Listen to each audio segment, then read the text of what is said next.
What do you think woke means? I think that it's an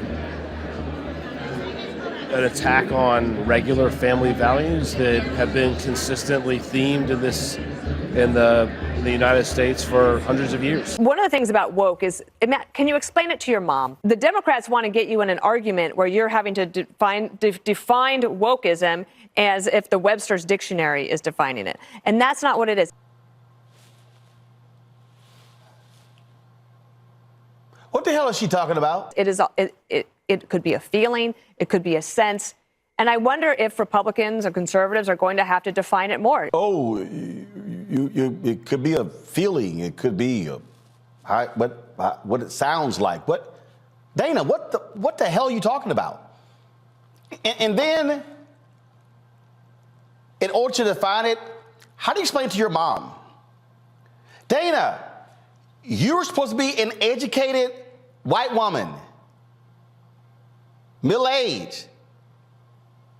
Your mama probably ain't got no clue. There's one theme in the conservative movement, and it is this: the inability to define woke. So, I mean, woke is sort of the idea that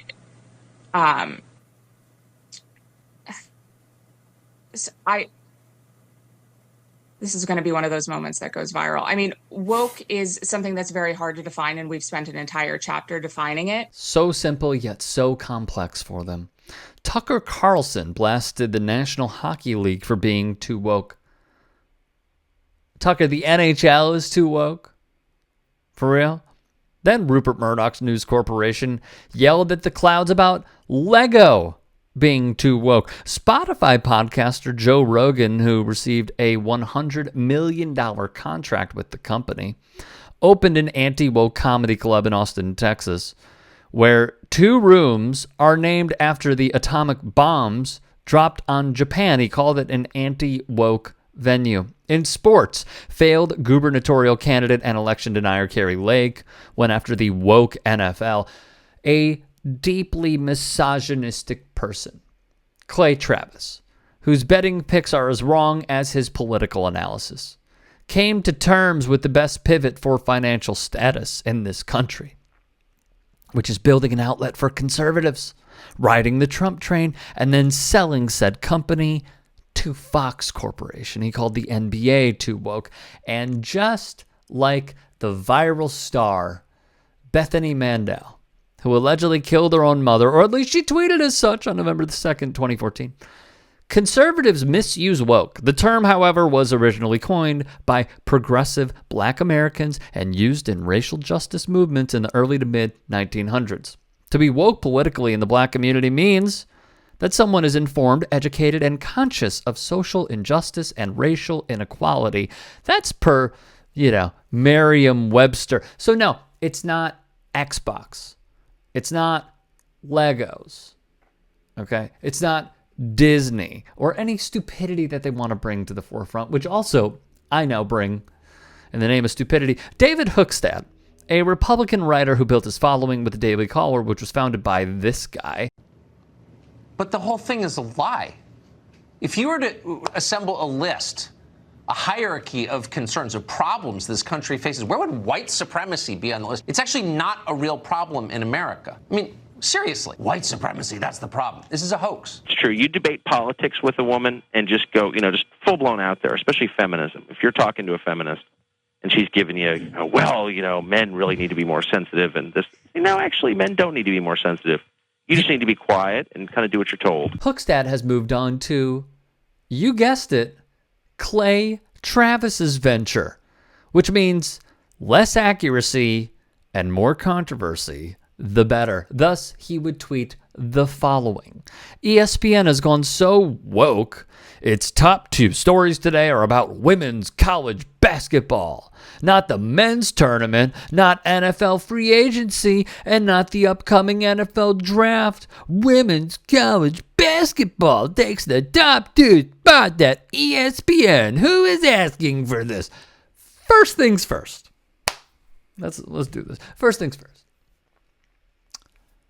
Was the men's tournament being played on that day?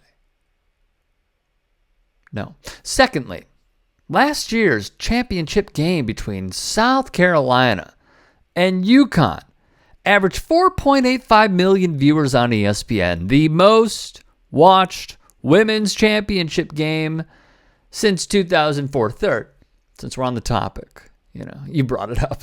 The women's tournament averaged 634,000 viewers per game, a 16% increase over 2021, with many of the rounds seeing their highest averages in more than 10 years. So just to, dispel the who is talking about this point, I mean, there's a good audience for it. Who you crapping? Fourth, ESPN signed a deal back in 2011 to carry the women's tournament through the 2023-2024 school year. Is it unwise to simply ponder that a major sports outlet that made a deal to broadcast the games would, promote the games? What a grand idea. Who you crapping? Let's play into Hookstad's hypothetical, though. Why isn't NFL free agency front page? I don't know, man. Should they lead SportsCenter and ESPN.com with Ronald Jones signing with the Dallas Cowboys? I mean, no disrespect to Ronald Jones, and certainly no disrespect to ESPN's coverage of the Dallas Cowboys, because, boy, they never pass up the opportunity. But hey, let's go over Ronald Jones. That's what we should be doing. What I see is the following from this man. It's kind of simple, actually. Misogyny and intentionally misusing a word conservatives cling to because they have no other defense, and using it for blanket coverage stupidity. Just to give an idea on how porous of a tweet this was, check out how bad Hookstead was ratioed into oblivion. This poor, small-minded man. And on top of this, even Detlef Schrempf called him a disgrace. Because as we know, in the words of Bill Walton, there has never been a better player than Detlef Schrempf.